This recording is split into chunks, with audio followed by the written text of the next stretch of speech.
magpapaka-oil glory muna tayo ngayon. Hindi ko alam ang gagawin ko. Nabakasay ko ng car diffuser. Pero, wala pa akong maisip na scent. Ito yung ating mga, ay nalaglag na. Ito yung ating mga bote. Bulog na. Ayan.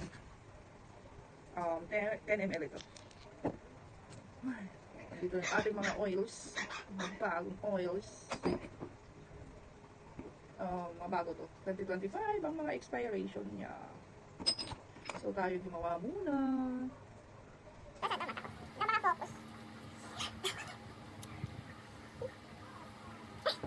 Let's do it! Meron ako dito na paper na oil. So, ang gamit ko sa pag-oil. Marami akong ganito. Teaspoon. So, dito muna tayo. Sa ating isang kailangan.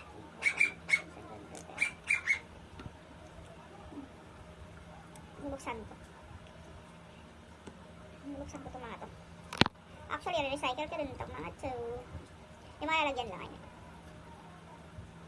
Meron akong paper towel dito. Kasi ayoko magkalat. Dahil hindi pa natin alam kung ilan o ano ang ating gagawin. So, kailangan natin mag-experiment. Mag-scent tayo na.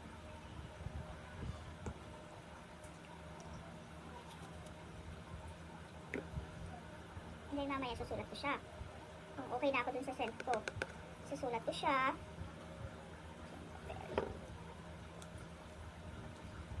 Bango. I love it. Ang bango din ng bahay. May Christmas pa. Kasi, nilagyan ko siya ng spray ako ng tigas.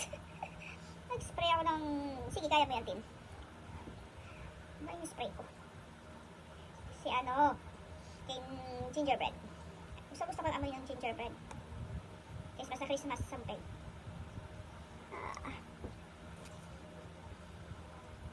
Is it already? Sorry hindi ko pinapakita yung mga ginagamit kong oils. Maybe next time. Dahil hindi pa carry. I think I can make one. Kasi support ka na. Report. And this one.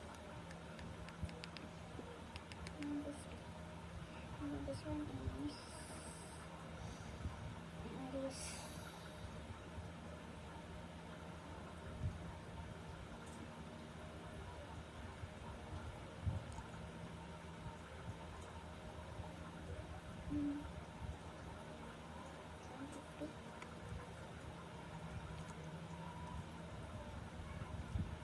I need this one.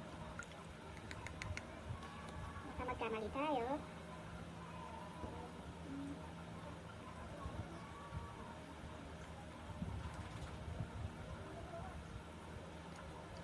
Since kulang pa din siya, kasi kailangan 46, 4100 I think. Para mas maamoy yung ating gagawin. So, I need to write it down. Okay. Tapos pag okay na ako sa scent, okay na siya.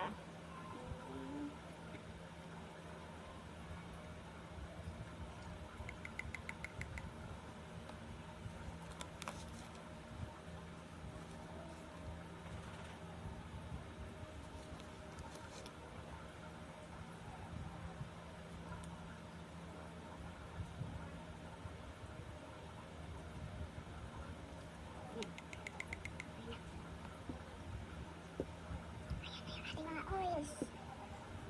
Oh, nahibis. Kilikili ko, nakita nyo na. Lagyan natin na. Hindi po ito wine. Lagyan na natin yung ating base.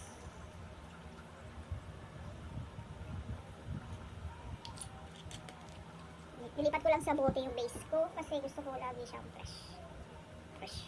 Fresh yarn. Ay, kalimutan ko.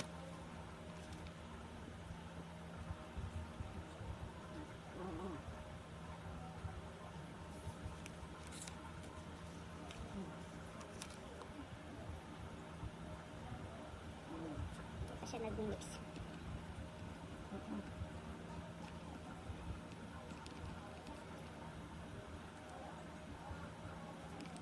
Ito maamoy masyado maano yung mintil doon.